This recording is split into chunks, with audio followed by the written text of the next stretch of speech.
Saudara-saudari yang terkasih dalam nama Tuhan kita Yesus Kristus, hari ini kita bersyukur karena kita bisa kembali dalam program Belajar Alkitab Renungan Satu Pasal Satu Hari.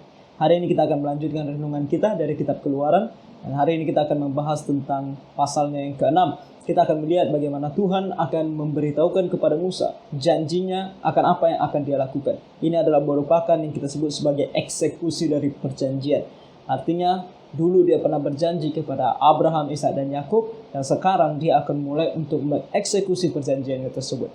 Dan kita akan melihat apa yang akan terjadi dan kita renungkan bersama-sama. Sebelumnya mari kita menyanyikan satu pujian dari KPPK nomor 260 yang berjudul Tempatku Berlindung. Bila jiwaku susah bergejolak, ku ingin terbang ke tempat yang tenang. Dosaku penuh, namun ku milikmu. Kaulah batu zaman, tempat berlindung. Ku berlindung di dalammu. Kaulah batu zaman, tempat berlindung. Serangan musuh sungguh menekanku. Ku berteduh di bawah naunganmu. Cobaan datang bagai gelombang mendung. Kaulah batu zaman, tempat berlindung. Ku berlindung di dalammu. Kaulah batu zaman, tempat berlindung. Nah, seperti kata firman Tuhan, tidak selamanya langit itu biru. Tidak selamanya jalan hidup kita begitu mulus dan gampang dan mudah. Ada kalanya di mana kita akan menghadapi begitu banyak kesulitan di dalam kehidupan kita. Tetapi Tuhan Yesus tetap menjadi batu zaman, batu yang senantiasa melindungi kita, yang kokoh dan tidak akan pernah goyah. Setiap janjinya, setiap perkataannya akan terjadi. Apapun yang dicoba dilakukan oleh iblis dan manusia untuk menggagalkannya, perkataan Tuhan tidak akan pernah gagal. Dan begitu juga dengan janjinya kepada kita. Hari ini kita akan melihat tentang janjinya kepada orang Israel, kepada Abraham, Ishak dan Yakub, kepada keturunannya. Apa yang telah dia janjikan dia akan lakukan. Tidak peduli apa kata orang, tidak peduli apa yang akan dilakukan oleh orang, apa yang akan dilakukan oleh iblis untuk menggagalkannya. Kita akan melihat di sini Tuhan memberitahukan kepada Musa siapa dia dan apa yang akan dia lakukan. Mari kita sama-sama membuka Alkitab kita, Keluaran pasalnya yang ke-6. Kita baca bersama-sama dan kita akan renungkan bersama-sama. Ayat 6, pasal ke-6. Selanjutnya berfirmanlah Allah kepada Musa, Akulah Tuhan, aku telah menampakkan diri kepada Abraham, Ishak dan Yakub sebagai Allah yang Maha Kuasa, tetapi dengan namaku Tuhan aku belum menyatakan diri. Nah, apa yang dimaksudkan oleh Tuhan di sini? Nah, kita membaca di pasal yang ke-5 bagaimana orang Israel menjadi sangat kecut hati. Begitu juga dengan Musa dan Harun, sebab mereka ditolak oleh Firaun. Permintaan mereka kepada Firaun ditolak mentah-mentah. Dan bukan hanya ditolak, tetapi mereka malah diberikan siksaan yang lebih berat, yaitu mereka harus bekerja 2 kali lipat lebih berat dari sebelumnya. Dan di sini kita melihat bahwa Tuhan berkata kepada Musa bahwa engkau akan tetap pergi ke sana. Dan dikatakan di sini, akulah Tuhan. Nama Tuhan di sini adalah Yahweh. Akulah Yahweh. Nama yang sangat khusus yang diberikan oleh Tuhan kepada bangsa Israel, kepada Abraham, Ishak, dan Yakub, untuk membedakan dia dengan Allah-Allah lain yang disembah oleh manusia yang ada di muka bumi ini. Jadi dia adalah satu Allah yang berbeda dari semua Allah lain yang ada.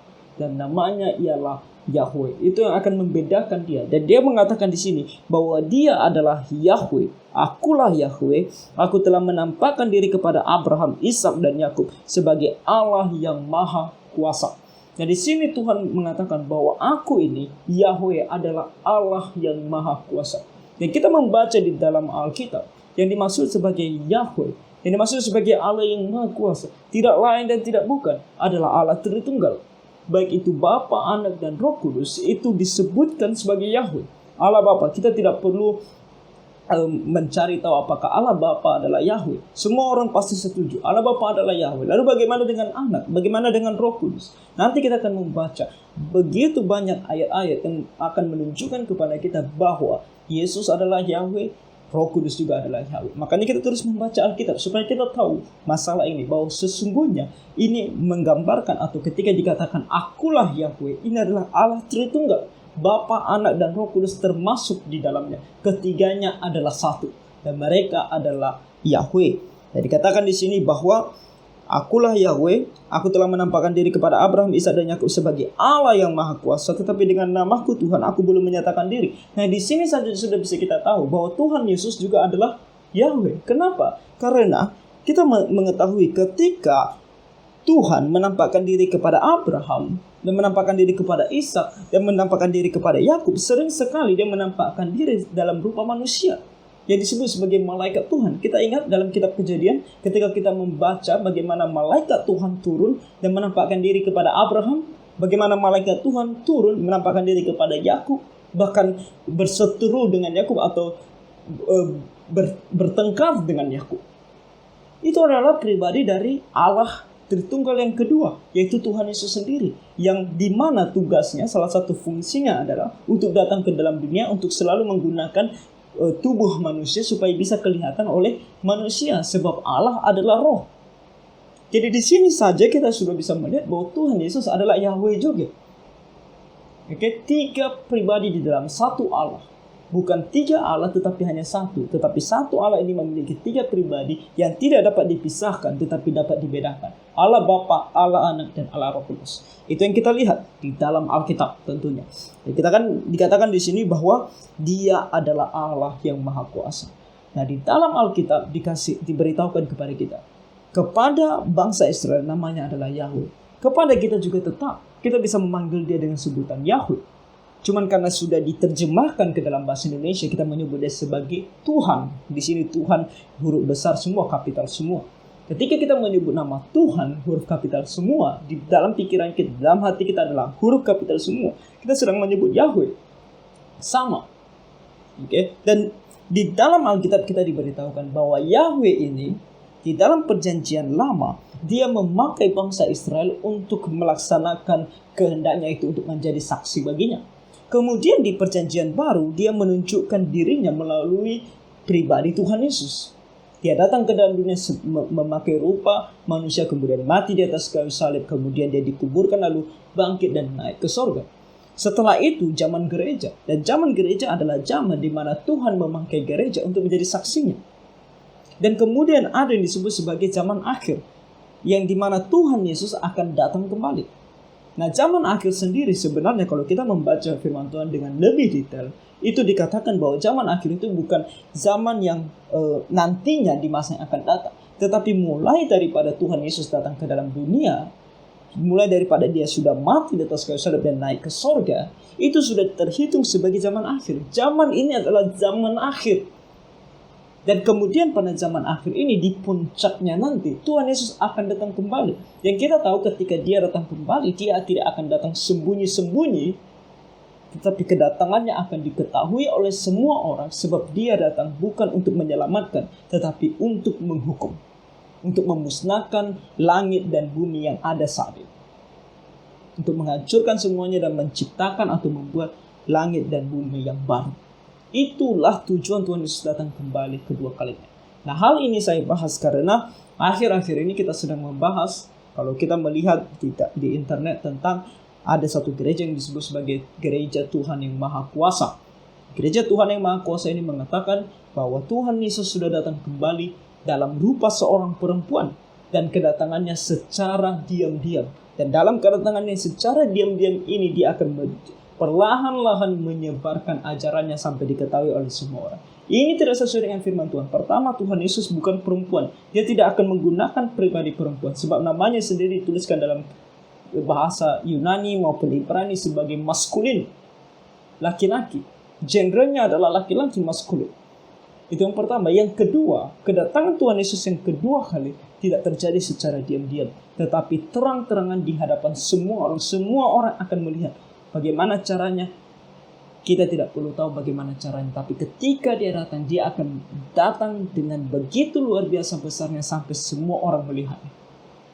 Itu yang kita tahu, itu yang kita baca dalam Alkitab. Jadi kalau ada yang mengatakan kepada kita bahwa Tuhan Yesus sudah datang di sini, sudah datang di sana, ada Tuhan Yesus yang ada di sana, karena mereka datang secara diam-diam, itu adalah Yesus Kristus Mesias palsu. Jangan percaya. Demikian juga gereja Tuhan yang Maha Kuasa ini. Mereka adalah gereja, mereka adalah Mesias, mereka adalah Kristus yang palsu. Mungkin kita berdoa, kalau Tuhan menolong dan Tuhan memampukan, kita mungkin membuat video-video lain untuk mengkritik segala ajaran yang diajarkan di dalam gereja ini, supaya kita tahu bahwa mereka memang tidak sesuai dengan firman Tuhan, tidak sesuai dengan Alkitab. Ya, kita kembali ke dalam Keluaran pasal yang ke-6. Nah, Tuhan di sini berkata, "Akulah Allah yang Maha Kuasa." Inilah yang sesungguhnya. Tuhan yang Maha Kuasa yang sebenarnya adalah apa yang dituliskan oleh Alkitab. Oke, dan di sini dikatakan bahwa tetapi dengan namaku Tuhan aku belum menyatakan diri. Kenapa Tuhan mengatakan dengan namaku Yahweh aku belum menyatakan diri kepada mereka? Bukankah ketika dia menampakkan diri kepada Abraham, Ishak dan Yakub, dia menyebut dirinya sebagai Yahweh? Lalu kenapa di sini dia katakan bahwa dia belum menampakkan dirinya kepada mereka sebagai Yahweh? Nah, apa yang dimaksudkan di sini adalah tentang kuasanya. Kuasanya untuk mewujudkan segala perjanjian. Ketika dia berbicara kepada Abraham, Ishak dan Yakub, yang dilakukan adalah berjanji, membuat perjanjian dengan mereka. Membuat perjanjian bahwa dia akan memberkati keturunan mereka menjadi sebuah bangsa yang besar, dan keturunan mereka ini akan dibawanya ke dalam sebuah tanah perjanjian yang pada waktu itu mereka duduki, atau di sana mereka tinggal pada waktu itu, dan dia mengatakan bahwa itu adalah tanah perjanjian untuk mereka dan untuk keturunan mereka. Tetapi sekarang dia bukan hanya berbicara atau membuat perjanjian dengan mereka, tetapi sekarang dia akan mulai mengeksekusi perjanjian tersebut. Dan kamu dan semua orang akan melihat bahwa inilah kuasa Tuhan yang luar biasa di dalam menggenapi janji. Itulah yang dikatakan di sini, bahwa aku atau namaku Tuhan, aku belum menyatakan diri di dalam kuasaku, bahwa nama Yahweh itu bukan hanya sekedar nama, tetapi nama itu menunjukkan siapa aku. Bukan hanya tentang kesetiaanku, bukan hanya tentang kebaikanku, tetapi juga keadilan, penghukuman, kuasaku untuk melakukan apa saja yang aku mau. Apa saja yang dia mau. Suka-suka dia. Kalau kita mau berkata, siapa di dalam dunia ini yang bisa melakukan sesuka hatinya? Tuhan. Tidak ada satu orang pun yang bisa mengatakan kepada Tuhan, Tuhan yang kamu lakukan itu tidak benar. Atau tidak ada satu orang pun yang bisa melarang Tuhan untuk melakukan apa yang dia mau. Apa yang dia mau, itulah yang akan dia lakukan. Apa yang dia rencanakan, apa yang dia kehendaki, pasti akan dia lakukan. Dan tidak ada satu orang pun yang bisa menggagalkan atau melarang dia untuk melakukannya. Itu adalah kuasa Tuhan. Kita harus menyadari itu. Kita harus menyadari hal tersebut. Sebab kalau kita tidak menyadarinya, kita akan terus menentang Tuhan. Kita pikir apa keinginan kita. Kita pikir apa keinginan orang yang kita sayang. Kita pikir apa yang dipandang mata kita baik, itulah yang terbaik. Ternyata tidak. Apa yang dikehendaki oleh Allah, itulah yang terbaik, dan dia pasti akan melakukannya. Dan kalau kita pergi menentang dia, yang kita dapatkan hanya satu. Penghukuman dari Allah. Nah, itu yang akan dilakukannya juga kepada orang Mesir, kepada Firaun. Kita membaca selanjutnya ayat ketiga. Bukan saja aku telah mengadakan perjanjianku dengan mereka untuk memberikan kepada mereka tanah Kanaan, tempat mereka tinggal sebagai orang asing, tetapi aku sudah mendengar juga orang-orang Israel yang telah diperbudak oleh orang Mesir, dan aku ingat kepada perjanjianku. Jadi aku ini bukan hanya sekedar berbicara. Aku berbicara kepada mereka, memberitahukan kepada mereka bahwa keturunanmu akan aku bawa di tanah Kanaan sebagai tanah perjanjian untuk mereka. Bukan hanya aku berbicara saja, tetapi saat ini ketika mereka sedang mengerang karena kesulitan, karena kesusahan, karena kesengsaraan yang mereka alami di tanah ini, di tanah Mesir ini, aku mendengarnya, aku peduli, aku tahu semuanya.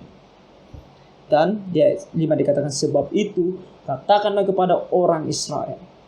Sekarang kamu pergi kepada orang Israel, katakan kepada mereka, akulah Yahweh, akulah Tuhan, aku akan membebaskan kamu dari kerja paksa orang Mesir. Aku akan melepaskan kamu dari perbudakan mereka, dan aku akan menebus kamu dengan tangan yang teracung dan dengan hukum-hukuman yang berat, dan aku akan mengangkat kamu menjadi umatku, dan aku akan menjadi Allahmu, supaya kamu mengetahui bahwa akulah Tuhan Allahmu yang membebaskan kamu dari kerja paksa orang Mesir. Dan aku akan membawa kamu ke negeri yang dengan sumpah telah kujanjikan memberikannya kepada Abraham, Ishak, dan Yakub. Dan aku akan memberikannya kepadamu untuk menjadi milikmu. Akulah Tuhan. Kita lihat di sini. Tuhan dengan begitu spesifik dan begitu jelas mengatakan, Aku yang berjanji, aku yang akan mengeksekusinya. Saudara-saudara, di dalam keselamatan bangsa Israel keluar dari tanah perbudakan. Di sini dikatakan, akulah Tuhan, akulah Yahweh, aku akan membebaskan kamu dari kerja paksa orang Mesir, melepaskan kamu dari perbudakan mereka, dan menebus kamu dengan tangan yang teracung dan dengan hukuman-hukuman yang berat. Dalam melaksanakan semuanya ini, yang melaksanakannya, yang bisa melakukannya adalah Tuhan sendiri. Dia adalah Yahweh. Yang perlu dilakukan oleh orang Israel, yang perlu dilakukan Musa dan Harun adalah percaya kepada Yahweh, bahwa dia mampu dan tentunya sangat berkuasa untuk membebaskan mereka dari tanah perbudakan. Dan di sini dikatakan bahwa dia akan membebaskan mereka dengan tangan yang teracung. Nah, tangan yang teracung itu merupakan simbol dari sebuah tindakan untuk menghukum. Nanti kita akan melihat tangan yang teracung ini artinya ke-10 hukum atau ke-10 tulah untuk orang Mesir. Penghukuman yang begitu luar biasa mengerikan untuk mereka. Itulah tangan yang teracung daripada Tuhan untuk menghukum. Dan tangan selalu digunakan untuk menjadi simbol akan kekuatan dan kekuasaan, di mana Tuhan dengan kuasa dan kekuatannya akan menghancurkan bangsa Mesir yang telah memperbudak bangsa Israel, dan akan membebaskan bangsa Israel dari perbudakan tersebut. Dan inilah janji Tuhan kepada orang Israel secara spesifik. Saya bilang secara spesifik, karena bangsa Israel berbeda dengan kita. Di zaman perjanjian lama, Tuhan di dalam rencananya memilih sebuah bangsa, keturunan dari Abraham, Ishak, dan Yakub, menjadi sebuah bangsa yang kita sebut sebagai Israel. Dan Israel ini tidak sama dengan kita, karena kita bukan keturunan Israel secara jasmani, secara lahiriah. Kita ini disebut sebagai orang non-Yahudi, sedangkan mereka disebut sebagai orang Yahudi. Dan janji Tuhan ini adalah janji kepada sebuah bangsa. Nah, ini yang harus kita tahu. Ketika kita membaca firman Tuhan dari kitab Kejadian, Keluaran, sampai nantinya seluruh kitab Perjanjian Lama, kita harus selalu tahu ada bedanya antara sebuah bangsa Israel dengan gereja. Berbeda. Perbedaan ini kita akan melihat sangat mencolok di dalam Alkitab. Dan segala perjanjian yang diberikan oleh Tuhan kepada sebuah bangsa, yaitu bangsa Israel, berbeda dengan perjanjian yang diberikan kepada gereja. Meskipun di dalam kedua perjanjian yang berbeda ini, ada sebagian di antaranya yang sama, ada sebagian di antaranya yang berlaku untuk keduanya. Dan semua tujuannya adalah cuma satu, bahwa Israel menjadi saksi bagi Tuhan di zaman perjanjian lama, dan gereja menjadi saksi Tuhan di dalam perjanjian baru. Tetapi ada hal-hal yang eksklusif yang hanya untuk orang Israel atau bangsa Israel. Ada hal-hal yang eksklusif yang hanya untuk gereja. Tapi ada hal-hal yang diseringkan bersama. Kita akan membaca itu. Kita akan melihat itu di dalam Alkitab ketika kita terus membaca firman Tuhan ini. Oke. Dan di sini kita melihat sebuah hal yang eksklusif untuk mereka. Yaitu mereka akan dikeluarkan dari tanah perbudakan. Karena mereka semua bangsa. Ini adalah sebuah sejarah apa yang terjadi dengan mereka. Oke, jadi kita tidak bisa samakan kita dengan mereka. Tetapi di dalam kehidupan setiap orang yang percaya, baik itu orang Israel maupun orang non-Israel, baik itu orang Yahudi maupun orang non-Yahudi, ada juga sebuah pembebasan yang Tuhan janjikan. Kalau di sini, kalau di dalam Keluaran pasal 6 ini adalah sebuah pembebasan secara eksklusif hanya untuk orang Israel yang memang sedang berada di tanah perbudakan atau di negeri atau bangsa di mana mereka diperbudak di sana. Tetapi ada yang diberikan Tuhan kepada semua orang, yaitu Yohanes 3 ayat 16. Ketika Tuhan Yesus berkata, barang siapa yang percaya kepadanya, karena begitu besar kasih Allah akan dunia ini sehingga ia mengaruniakan anaknya yang tunggal, supaya setiap orang yang percaya kepadanya tidak binasa melainkan beroleh hidup yang kekal. Nah, setiap orang di sana, termasuk mereka yang datang dari perjanjian lama maupun mereka sekarang ada di perjanjian baru, sampai Tuhan Yesus datang kembali kedua kalinya, setiap orang yang percaya kepada Tuhan Yesus akan diselamatkan. Dan penyelamatan ini adalah dari perbudakan dosa, dari perbudakan dan penghukuman dosa. Jadi kalau ada dosa di dalam diri kita yang kita ingin, kita mau terbebas dari dosa ini, satu-satunya cara adalah dengan percaya kepada Tuhan Yesus. Ada yang bertanya, bagaimana seorang yang melakukan dosa, contohnya LGBT, dia merasa lahir sebagai LGBT, tetapi dia mau terlepas dari dosa ini, sebab dia mau mengikuti firman Tuhan, dia mau taat kepada firman Tuhan. Maka yang perlu dia lakukan adalah dengan sungguh-sungguh percaya kepada Tuhan Yesus. Itu saja. Percaya kepada Tuhan Yesus dengan sungguh-sungguh, dan Tuhan akan memampukan kita untuk terbebas dari dosa ini. Dan masih banyak dosa lainnya. Setiap dosa, kita kalau mau datang dan tunduk kepada pertolongan Tuhan dan kekuatan daripada Tuhan, kita bisa terbebas dari dosa-dosa tersebut, apapun dosa itu. Oke? Jadi di sini kita melihat, saudara-saudara, apa yang dijanjikan oleh Tuhan di sini, dan prinsip tentang siapa itu Tuhan itu sama. Okay. Apapun yang coba dilakukan oleh iblis, apapun yang coba dilakukan oleh manusia, tidak akan bisa menggagalkan pembebasan Tuhan kepada orang Israel secara eksklusif dari Mesir, kepada semua orang secara umum pembebasan dari dosa dan penghukumannya. Kematian Tuhan Yesus di atas kayu salib bisa menghapuskan segala dosa kita kalau kita percaya kepadanya. Apapun yang diusahakan oleh iblis dan orang untuk menggagalkan hal tersebut tidak akan bisa gagal. Karena Tuhan Yesus sudah melakukannya di atas kayu salib untuk kita. Yang kita cuma lakukan adalah percaya kepadanya. Itu saja. Jadi Yahweh di sini yang berjanji adalah Tuhan Yesus juga yang berkata kepada kita bahwa Dia akan membawa kita ke surga bersama-sama dengan Dia. Dia pernah berkata, di mana aku akan pergi, ke situlah juga engkau akan pergi. Ke surga bersama dengan Dia selama-lamanya. Ayat 8 dikatakan, lalu Musa mengatakan demikian kepada orang Israel, tetapi mereka tidak mendengarkan Musa karena mereka putus asa dan karena perbudakan yang berat itu. Kita melihat di sini hati orang Israel yang tidak beriman. Mereka kekurangan iman. Mereka tidak mau percaya. Bahkan ketika Tuhan berkata, aku adalah Yahweh yang sudah berjanji kepada Abraham, Ishak dan Yakub, yang pastinya akan mengeksekusinya dengan kuasaku yang luar biasa. Tapi mereka pun tidak percaya.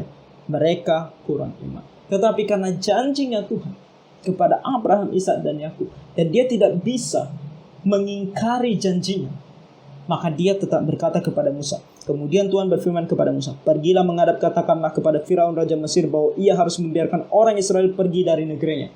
Jadi Tuhan tidak mempedulikan apa kata orang Israel, dia tetap menyuruh Musa untuk pergi. Tetapi Musa berkata di hadapan Tuhan, orang Israel sendiri tidak mendengarkan aku. Bagaimanakah mungkin Firaun akan mendengarkan aku? Aku seorang yang tidak petah lidahnya. Nah, petah lidahnya artinya aku adalah seorang yang lambat dan tidak pandai berbicara. Aku tidak pandai berbicara. Mungkin aku terbata-bata di dalam berbicara. Lihat, orang Israel saja tidak percaya. Bagaimana Firaun? Orang Israel adalah umat pilihan Allah. Mereka mengenal Tuhan, tapi mereka pun tidak percaya. Apalagi Firaun yang sama sekali tidak percaya kepada Tuhan dan menganggap dirinya juga Tuhan. Sebuah alasan yang mungkin kita katakan logis, tetapi tidak untuk Tuhan. Karena tidak ada yang mustahil pada Tuhan. Dan setiap rencananya, setiap yang dia kehendaki pasti akan dia lakukan dan pasti akan berhasil. Apapun yang mencoba menggagalkannya, tidak akan pernah bisa menggagalkannya. Di sini dikatakan di ayat 12, demikianlah Tuhan telah berfirman kepada Musa dan Harun serta mengutus mereka kepada orang Israel dan kepada Firaun raja Mesir dengan membawa perintah supaya orang Israel dibawa keluar dari Mesir. Tuhan tidak peduli dengan perkataan Musa juga. Sebuah alasan diberikan oleh Musa, dia tidak peduli. Yang dia mau adalah, Musa, Harun, kamu pergi kepada Firaun, itu saja. Dan mereka mau tidak mau harus taat kepada perintahnya. Nah, kemudian di ayat 13 sampai ayat 26 disisipkan kepada kita sebuah penjelasan atau memperkenalkan kepada kita siapa atau keturunan-keturunan dari siapa Musa dan Harun ini. Nah, kita baca, mari kita baca ayat 13 dikatakan, inilah para kepala kaum keluarga mereka. Anak-anak Ruben, anak sulung Israel, Henok, Palu, Hezron, dan Karmi, itulah kaum-kaum Ruben. Anak-anak Simeon, Yemuel, Yamin, Ohad, Yakin, Zohar, dan Saul, anak seorang perempuan Kanaan, itulah kaum-kaum Simeon. Inilah nama anak-anak Lewi, menurut urutan kelahirannya, Gerson, Kehat, dan Merari. Umur Lewi 137 tahun. Anak-anak Gerson, Libni, dan Simei, menurut kaum mereka. Anak-anak Kehat, Amram, Yizar, Hebron, dan Uziel. Umur Kehat 133 tahun. Anak-anak Merari, Mahli, dan Musi. Itulah kaum-kaum Lewi menurut urutannya. Nah, hanya sampai di sini karena kemudian fokusnya berpindah kepada anak-anak Lewi. Dikatakan bahwa tadi anak-anak Merari adalah Mahli, anak-anak Kehat adalah Amram, Yizar, Hebron, dan Uziel. Umur Kehat 133 tahun.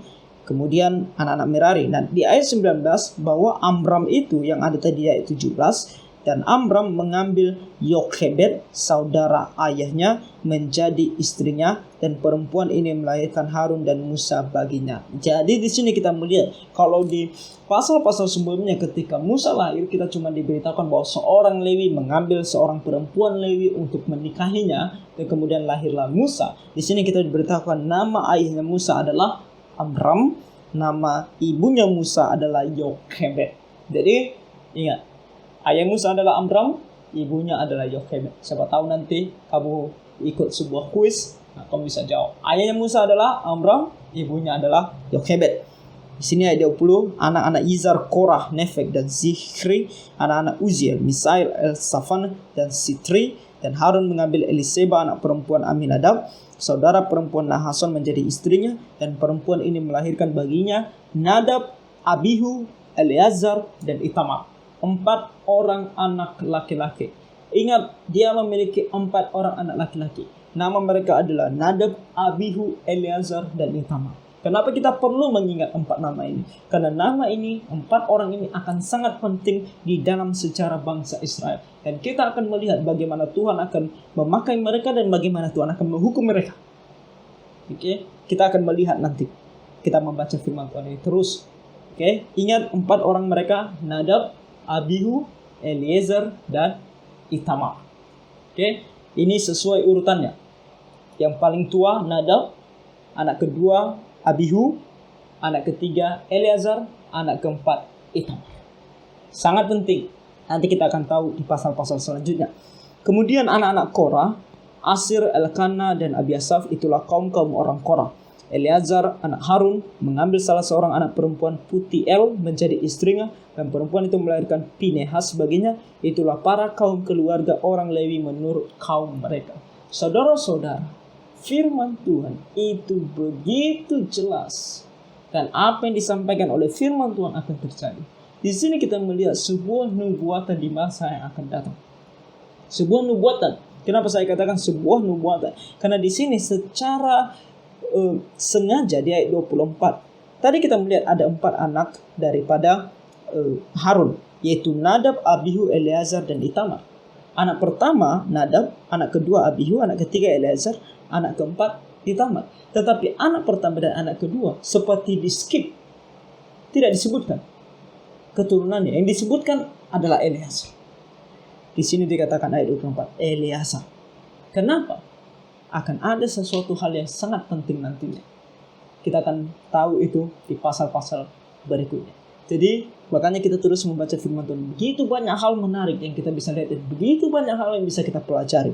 Ayat 25, itulah Harun dan Musa yang diperintahkan Tuhan, bawalah orang Israel keluar dari tanah Mesir menurut pasukan mereka. Mereka lah yang berbicara kepada Firaun, raja Mesir, supaya mereka membawa orang Israel keluar dari Mesir. Itulah Musa dan Harun. Diberitahukan kepada kita dari mana asal mula mereka, siapa nenek moyang mereka, siapa orang tua mereka. Itu adalah Musa dan Harun. Sangat penting bagi orang Israel untuk tahu. Mereka bisa melihat nenek moyang mereka. Sangat penting bagi kita juga untuk tahu, untuk bisa tahu bagaimana Tuhan memilih setiap orang untuk memakai mereka menjadi pelayan. Dan nanti keluar dari sebuah keluarga yang tidak disebutkan di sini, ada seorang yang bisa menggantikan Musa, yaitu Yosua. Kita akan melihat Tuhan memilih satu persatu orang untuk melayani Dia di dalam generasi yang berbeda-beda. Bukan berarti Tuhan di sini merendahkan yang lain, bukan. Yang lain juga memiliki peran mereka masing-masing di dalam melayani Tuhan, kalau mereka mau taat dan melayani Tuhan. Jadi di dalam kehidupan kita juga sama, saudara-saudara.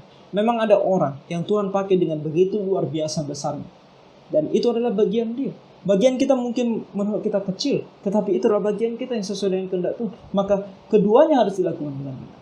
Di dalam gereja ada seorang pendeta yang pergi di atas mimbar dan berkhotbah di sana, di belakang mimbar, dan menyampaikan firman Tuhan di sana. Tetapi di balik seorang hamba Tuhan, pendeta yang menyampaikan firman Tuhan di belakang mimbar, ada orang yang bekerja di PA. Ada orang yang bekerja sebagai pemain musik. Ada orang yang bekerja untuk memastikan listrik hidup, untuk memastikan segala sesuatunya baik. Semuanya ini berperan sangat penting. Peran-peran yang kecil ini menurut kita, ini semua sangat penting. Karena tanpa semuanya ini pun, hamba Tuhan tidak bisa pergi ke belakang mimbar untuk berbicara. Suaranya tidak bisa kedengaran kepada semua orang tanpa mikrofon, tanpa sound system yang baik. Oleh karena itu, setiap pelayanan yang diberikan Tuhan kepada kita, baik itu menurut kita besar atau kecil, semuanya sama di mata Tuhan. Semuanya baik kalau kita melakukannya sesuai dengan kehendak Tuhan. Jadi di sini Musa dan Harun dipilih oleh Tuhan untuk melaksanakan tugas yang seperti ini. Dan Musa dikatakan di ayat 27 dan 29 sebuah perkenalan kepada kita apa yang akan terjadi di pasal 7. Kita baca saja dan kita akan singgung besok ketika kita membaca pasalnya yang ke-7. Pada waktu Tuhan berfirman kepada Musa di tanah Mesir, Tuhan berfirman kepadanya, "Akulah Tuhan, katakanlah kepada Firaun raja Mesir segala yang kufirmankan kepadamu." Tetapi Musa berkata di hadapan Tuhan, "Bukankah aku ini seorang yang tidak petal lidahnya? Bagaimana mungkin Firaun akan mendengarkan aku?" Nah, perlu kita ketahui ini bukan sebuah pengulangan akan apa yang sudah terjadi sebelumnya, tetapi ini adalah lanjutan. Sebab di sini Tuhan akan kembali berfirman kepada Musa dan Musa kembali akan berkata atau membuat alasannya, dan Tuhan kembali menguatkan Musa untuk dia bisa pergi kepada Firaun untuk menyampaikan apa yang Tuhan kehendaki. Jadi saudara-saudara, demikianlah Keluaran pasal 6 untuk kita hari ini. Jadi kiranya Tuhan menyentuh hati kita untuk tahu siapa Tuhan kita, bahwa Dia adalah Yahweh yang begitu luar biasa kuasanya. Di dalam keadilannya setiap orang yang tidak percaya kepadanya pasti akan dihukum. Di dalam kebaikannya, kemurahannya, dan anugerah, setiap kita yang percaya kepadanya akan diselamatkan.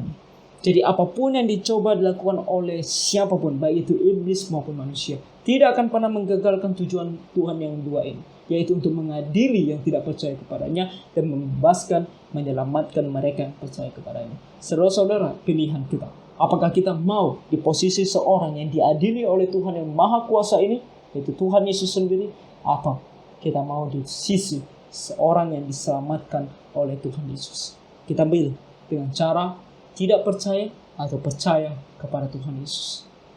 Kiranya Tuhan menolong kita untuk memilih, untuk percaya kepada Tuhan Yesus agar kita semua diselamatkan. Kiranya Tuhan menolong kita semua. Tuhan memberkati.